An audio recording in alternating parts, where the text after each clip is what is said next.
Growth here at Start Engine. Good morning, everyone. I'm Alex Wills, Director of Funding Growth here at Start Engine. Our guest today is Tyler Merritt, CEO and President of Nine Line Apparel. Tyler is a former Army Special Operations Air Mission Commander, MH-80 Blackhawk pilot, where he led multiple complex missions that required precision, accountability, and total control of logistics, principles he later brought on into business. As the founder and leader of Nine Line Apparel, Tyler's built the company into a vertically integrated, American-made lifestyle brand with diversified revenue streams across e-commerce, brick-and-mortar retail, wholesale, and third-party manufacturing and logistics services. Under his leadership, Nine Line has expanded its U.S.-based manufacturing capabilities, opened new retail locations, invested in advanced production equipment, and continued to grow a fiercely loyal customer community rooted in service and patriotism. Tyler's leading Nine Line through its second Reg CF raise on Start Engine, returning after successfully raising $2.78 million in its first campaign and translating that capital into real infrastructure, operational control, and disciplined growth. Please join me in welcoming Tyler Merritt.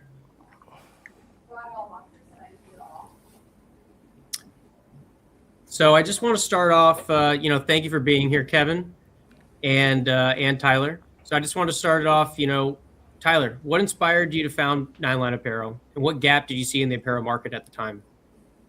Yeah, so the beginning of Nine Line started very humble. It was in a garage. I was still serving in the special operations community, constantly deploying. And one of my first initiatives as a new member of the special operations group was to become the t-shirt guy and to create the unit apparel. And what we found in the marketplace was a lot of brands that were talking about giving back to the community, brand authenticity, supply chain discipline with not using any type of slave product offerings. And what was happening in reality is that they were talking of these things but outsourcing production.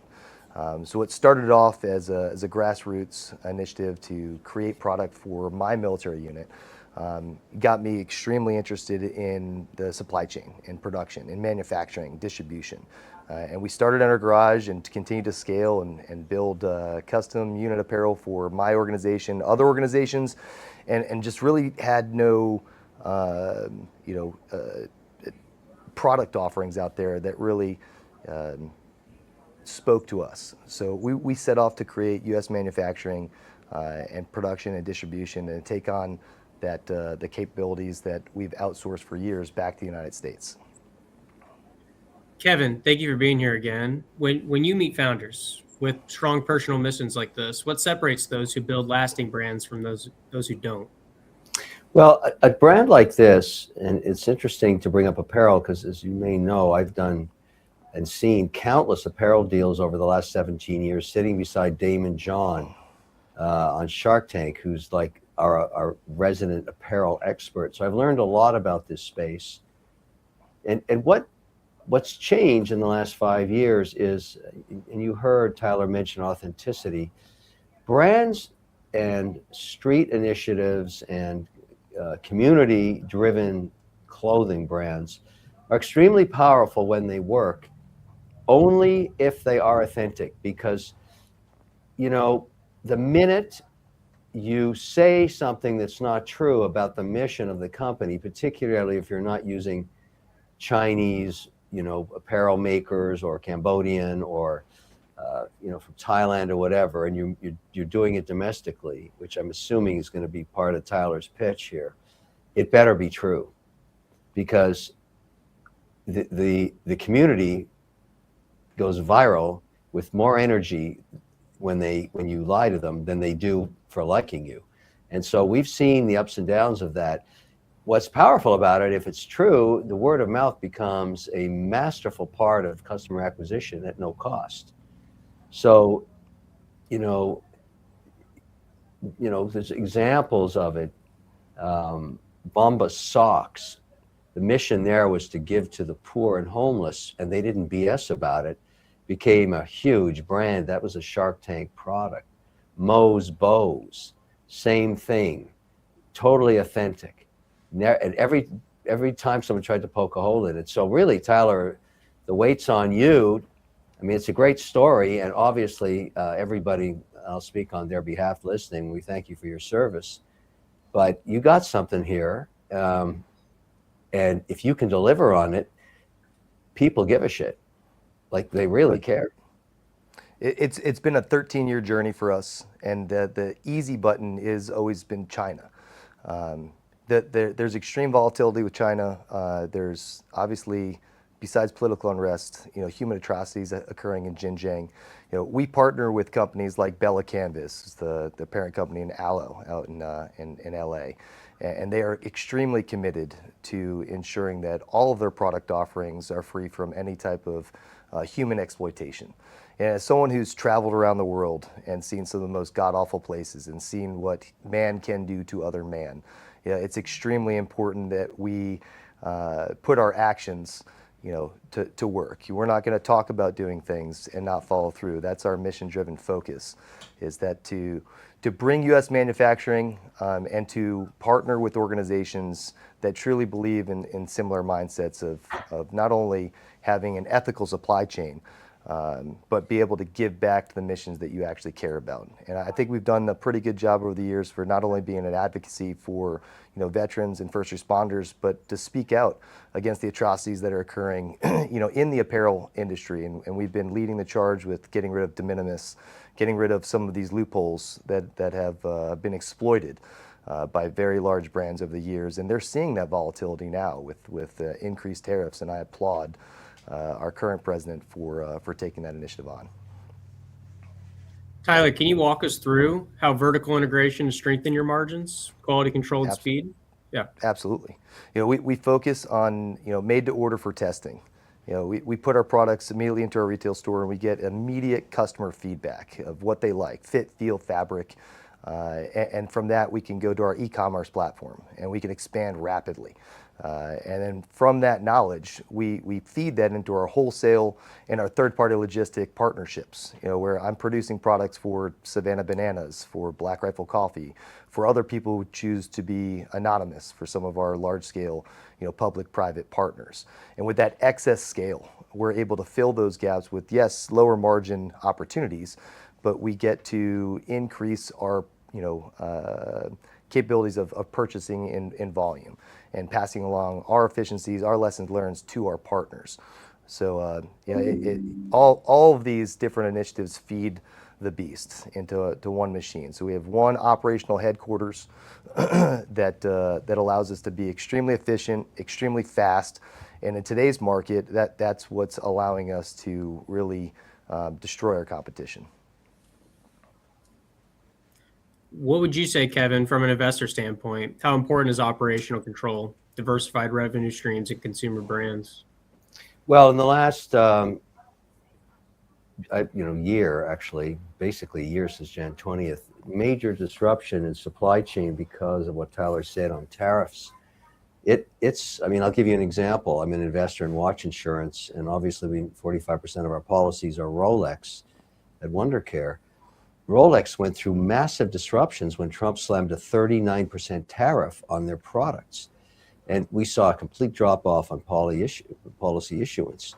And so he doesn't have that problem, obviously, if he's not sourcing from tariff countries. And the tariffs are all over the map. Sometimes the administration puts them on, sometimes they take them off, they put them back on. So that uncertainty, very hard to calculate margins. And so also there's a growing constituency, and again, I'm going to reference Shark Tank, of consumers where made in America actually means something. It actually drives the sale to support that mandate. And it's not just a marketing gimmick.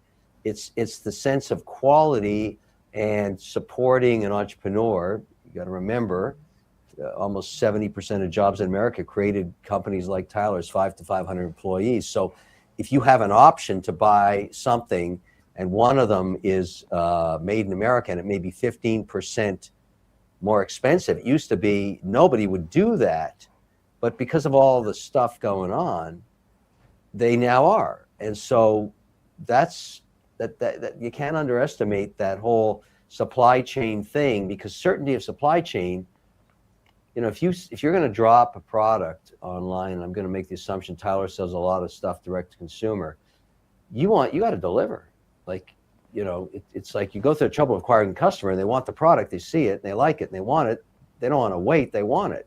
And so you got to guess quantities, and supply chain's the whole deal in a situation like that. Well, Tyler, you've had some brand ambassadors, some notable brand ambassadors over the years who've been crucial to promoting out your product line to continue that, fiercely loyal customer base. How's the rise of influencers changed the apparel market for you, and how's Nine Line adapted to those changes? Yeah, I think with the invention of social media, it used to be, celebrities could drive your brand. Now I think the community credibility, finding authentic brand ambassadors is paramount. We have been in operation for well over a decade, and I'd say the majority of that time, our ambassadors come to us. I find them wearing our product on social media posts. I can remember about 10 years ago seeing a very notable wrestler named Undertaker wearing some of our products, and went through our customer CRM database, found Mark Calloway, gave him a phone call, and we've built a long-term authentic friendship over the last decade. And at the time, I obviously could not afford to have a worldwide, very recognizable individual to pay to wear our products, but he wears it authentically. He wears it because he believes in our mission, and he's become a very close and personal friend. And there's countless other examples of individuals. I think I saw Samuel L. Jackson wearing our product a few months ago. Once again, lo and behold, his name is in our CRM. These are individuals who are buying our products, wearing our products, promoting our products, and it's authentic. And that is what's more important to our customer base. There's too many individuals out there promoting products that they absolutely don't believe in, and you can tell they're not authentic, and that's what we're looking for, is authenticity. Kevin, why does community-driven commerce matter more today than traditional advertising alone? Traditional advertising has changed so much because of direct-to-consumer social media and the ability to calculate CAC, customer acquisition cost, and ROAS, return on ad spend. So when you think about, I've got over 50 companies in our private equity portfolio. Every one of them understands CAC and ROAS, and we aggregate our buying to reduce our digital buys. And every week we're testing where is the lowest CAC and the highest ROAS. And we've started to discover, for example, that 15-second ads on places like the Golf Channel outperform Google some weeks. So there's just a complete change of where you advertise to acquire customers and what kind of returns you get. And the other thing that has emerged, and I would say this is very prominent in the last year, is really authentic cell phone held crappy video ads that are real with crappy sound, and just all the crappy work better than slick, agency produced ads. I mean, I've seen this happen countless times. It doesn't mean it'll always be that way, but right now this people want to feel it's real, and it's got to be real. And so, the other thing about this brand and the whole Tyler story, who's going to mess with a Black Hawk, pilot, or operator? You're going to make the assumption the guy's not lying to you because it's in the code of ethic of where he came from. So, I mean, that's the whole deal. And I think listen, I didn't know anything about the brand till we started this Zoom. And now you can just feel it's dripping with authenticity. I get it. I totally get it. So the challenge for Tyler is, how does he communicate that at the lowest CAC and the highest ROAS? But being in business for over a decade, I mean, that just says it all. And then getting these guys to wear the stuff is next to impossible. Every celebrity gets so much crap FedEx to them. And, just most of it goes in the garbage. You give it to the doorman. I mean, you're not going to wear something you don't believe in, you don't know anything about, and put your own brand on it. So when you talk about Samuel Jackson wearing it, the guy would never do that unless he's either paid a ton of money, which he may not want to do if he doesn't believe in it, or he just likes the product, which is more valuable than anything. Well, Tyler, what role does repeating purchasing, community advocacy play in your growth model? as a whole? It's absolutely everything. You know, loyalty isn't bought; it's earned one delivery at a time. You know, when you have consistency, transparency, you get the reinvestment from your customers. They want to see where their dollars go. They want to know that your actions line up with your words. And in the last, 10 years, we have worked with hundreds of charities every single year. We'll donate millions of dollars, to great causes and initiatives. But beyond that, our teams on the ground when disasters strike around the country, our teams on the ground when, military veterans, first responders need help. In the military, I was honored to be part of a very elite special operations group, where our mantra was time on target plus or minus 30 seconds anywhere in the world, right? Taking out Venezuela, taking out bin Laden, that's a small clandestine group that I was honored and privileged to work with.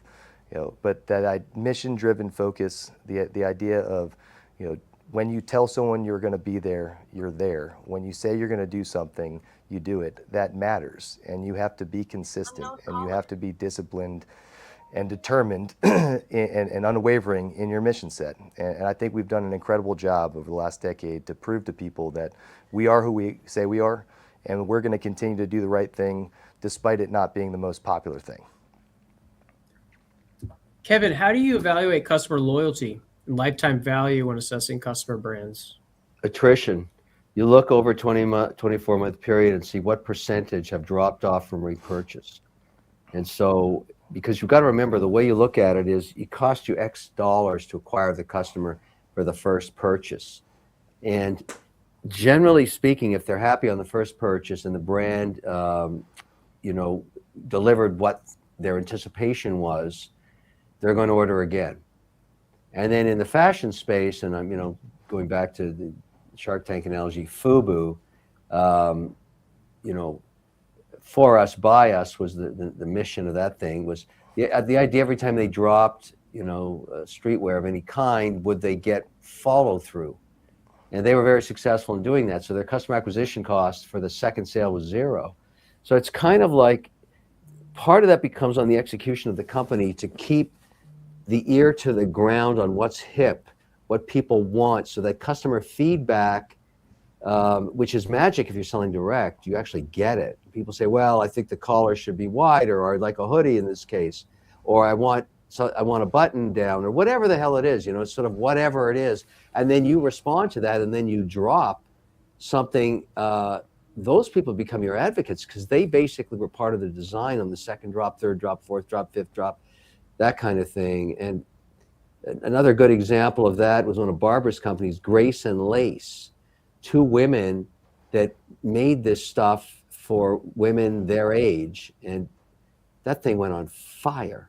I mean, they every time they'd acquire, these are leggings, it's not really my thing, but it's sort of, that they just put those leggings on, and they kept designing new leggings, and it's the same thing Tyler's talking about. The business got huge. It just got huge because this really ferociously loyal, customer base. Even giant companies want that. Nike wants that. Everybody wants that. It's just really, really, really hard to do. And most people that try it fail. It's not that easy. It's because really you're competing for time in a person's life. So, I'll draw another analogy. I'm a big watch collector guy, and it took me, decades to get to the point where the brands make one-of-a-kinds for me. Probably took 40 years. But now, when I get sent 2 or 3 watches a week from new watchmakers, and I never put one on that I don't like. I mean, if the design sucks or it's something I have already, I thank them, but it's not going to be something I stick on. And when I put it out there, people know I'm authentic, saying, this Revinolo, this young Italian guy, this watch, I really like it. And as a matter of fact, I'm wearing this thing right now. I went on Good Morning America just before this. We sold it out in 5 minutes. The kids sold out. Looks nice. Gone. And I'm helping. I have nothing to do with it. I don't have any equity in this deal. I'm not getting paid. But point is, it's authentic. It goes back to what we were talking about at the beginning. it's authentic. Everybody knows I'm not BSing on it, and everybody knows I'm wearing it because it looks good, and you just saw it looks good. So this is a very interesting business Tyler has here. It falls into a whole bunch of verticals and categories. He caught the wave on the whole Buy America because of policy, and I don't think that's going to change. I think people are going to want American-made stuff. That's just the whole vibe. That's it. Going off of authenticity and American made, I mean, Tyler, you're committing to reinvesting in brick and mortar stores and in community causes and your home base of Savannah, Georgia. What about Savannah specifically has made you double down on the area? I'm assuming you're from the area. No, I'm actually from Connecticut originally. The military brought me to Savannah, Georgia. This is the headquarters for 3rd Battalion, 160th SOAR. And the weather sucks in Connecticut. Be truthful. And the weather does. The tax policies, leadership, very hostile towards businesses. Savannah has been, extremely welcoming. Not just to our brand and our mission statements, but as we grew from my garage to a small building to a slightly bigger building, I needed a forever home. And we're right now sitting on about 200 acres of industrial land, which we own. We have our own building. We're manufacturing, distribution, customer service, sales, marketing, all under one house. We've expanded our buildings and are continuing to expand our buildings here. With the support of the governor and local, state, and politicians have given us tax abatements and employment credits. So we've grown from a few individuals in my garage to well over 300 individuals here, hardworking, patriotic Americans, many of which have been with me for over a decade now, that have gone from our garage to here, and it's obviously a little bit nicer here.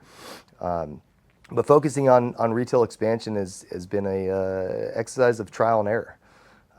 We're at 10 stores right now, and we've honed in on which site locations to focus on. In and around military bases, our current objectives. We just got authorizations for Fort Stewart and Fort Jackson to open up on post, which was a feat in and of itself. We're set to open our Fort Stewart store in the next few months, and Fort Jackson before the end of Q1. And because of these investments that we've had, we've been able to accelerate our initiatives. I have had opportunities in the past with private equities come in and go through the entire process, quality of earnings, get to the very last stage, and then there's a big misalignment on growth strategy and a misalignment in an idea to grow and sell off in 3 to 5 years. By doing these capital raises, we can have this controlled, sustained, highly focused on profitability, growth.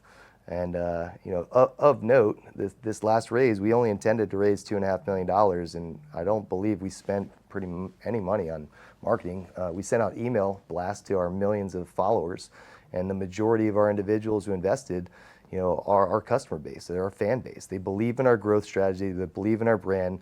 They understand that we are mission driven and very focused on achieving not just top line, but healthy growth in the bottom line.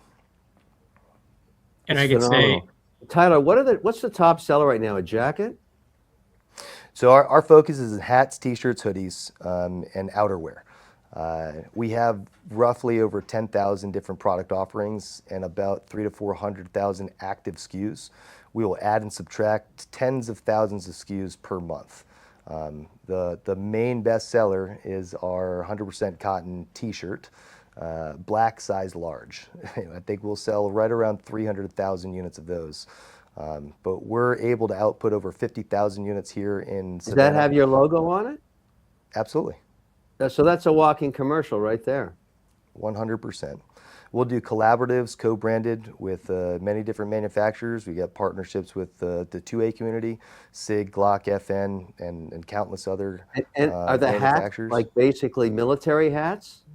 No, we have all sorts of hats, from your Richardson 112 type to your dad hats to your flex fit. We will test in our retail stores to see what our demographic is looking for, and we'll also do similar tests with our partner brands. What percentage of all the SKUs are logoed with your logo on them? I would say about 75%. Beautiful, beautiful. You don't need anybody telling you what to do. No, I always enjoy the insight and advice, and as a longtime fan and follower of Shark Tank, I think I've learned quite a bit from you over Now, the you years. can't believe how many people have come in Shark Tank pitching some kind of clothing item. They don't even put their logo on it. What are they, morons? I mean, it just that just pisses me off so much. I want to spank them like a baby seal. It's ridiculous. It's so stupid. I mean, the whole idea is you got walk-in commercials. You got guys walking around with your logo on. People are seeing it, liking it, and buying it because it's got logos. I mean, Nike taught everybody that 25 years ago. That's the whole deal. They're selling a great product. You don't really care about your logo. If you're trying to create a brand, it's absolutely everything. And we do focus on both, right? I have product innovation where I have a patent on a hoodie that holds your beer hands-free. And it seems like a novelty, but we sell out every single time that we get an additional shipment in. And now I have an incredible manufacturing partnership with Sanmar. We're working in college groups. I've been Georgia Southern, Alabama. We're doing a lot of great partnerships with Savannah Bananas and other organizations where, yeah, we might private label for them because they're buying in such volume, and I get economies of scales with my manufacturing partnerships. But by and large, I'm very focused on branded apparel. With any excess capabilities and capacity, we will expand our partnerships. But we're extremely selective. You know, I will not partner with individuals that don't have shared values, shared vision, and understand how we operate.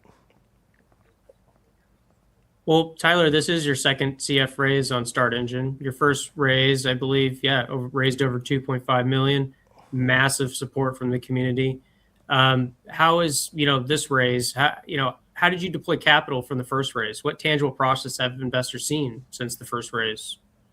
Yeah, well, I've always been in the mindset that you raise capital when you don't need it. In the last 13 years, we've done very well and gone near bankruptcy. In the early ons, we learned a lot about toxic inventory. We learned a lot about bad partnerships and not having proper contracts. Handshake deals don't always maintain handshake deals. I'm a big fan of contracts at this point.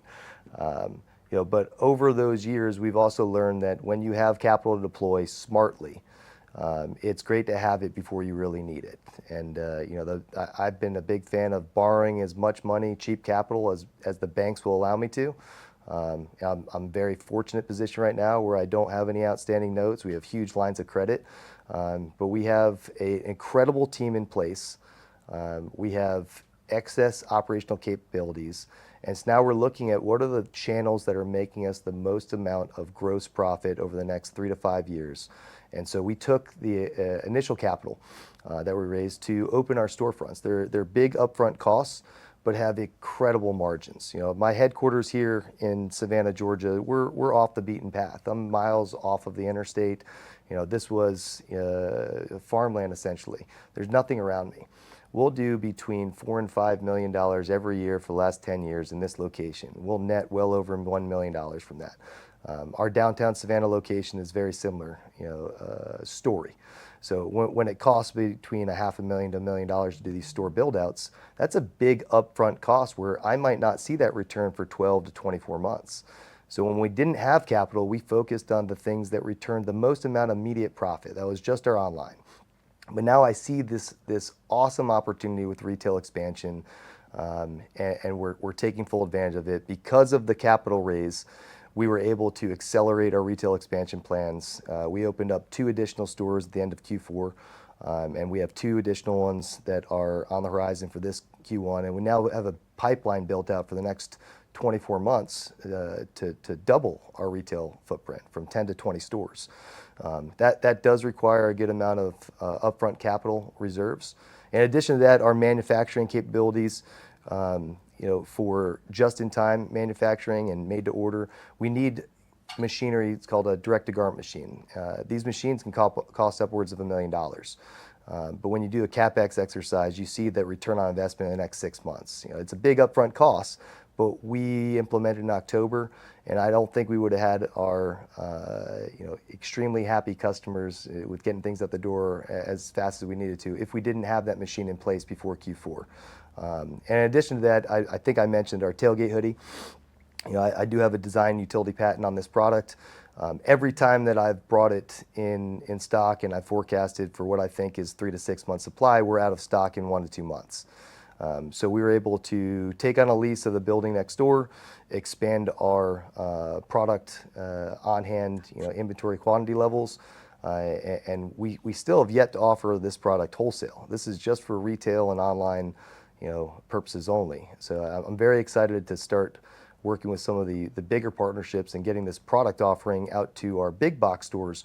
But as Kevin might understand, once I offer a product to big box, which I'm in 300 plus big box stores around the country, Sportsman Warehouse is one of our biggest partners. They have over 300 stores. When we tell them that we can get them something in a specific turn time, and I don't perform, I get a ding in my rating. And I have A+ ratings with all of our wholesale partnerships. I'm not willing to risk that. So I needed to be able to have inventory on hand before I go and offer this product to wholesale. Can we get a tailgate hoodie sent to Kevin? 100%. Absolutely. Mr. You know, Wonderful, all over it. that comment about big box is very interesting because I have a lot of companies that think they can do it. If you're not 97% compliant with a Target, a Walmart, or any other Dick's, any of those guys, not only do you get fried there, word gets out with the buyer in the category all around the community that you're no good at compliance. And it's devastating. It takes years to recover. So you got to go into big box with tremendous executional readiness. Otherwise, it's a slaughter fest. It's brutal. People don't understand the downside. They just disappear. They talk to each other and say, I got screwed by this supplier, and their margins are thin enough, and their bonuses, their personal bonuses for their families are tied to their ability to pick suppliers that have executional excellence. A little lesson, because I'm dealing with something like that right now on a consumer product, a big one, and I'm letting the CEO know how I feel about it. Well, no, I really appreciate being here. Tyler and Kevin, thank you. Thank you both for being here. As a reminder, Nine Line Apparel is currently raising on Start Engine and their second reg crowdfunding offering, returning after raising $2.78 million in the first raise, continuing to expand their retail footprint, U.S.-based manufacturing, operational capabilities. If you'd like to learn more, Nine Line Apparel, go to startengine.com/offering/Nine Line Apparel. And you can catch Kevin in theaters and Marty Supreme as well. Thank you for being here. Just before we go, Tyler, tell us the origination of that name. So in the military, a 9-line is a call for help. As a member of the special operations community, my job was to put people on target, and if they were to get injured, to pull them off, sometimes under heavy fire.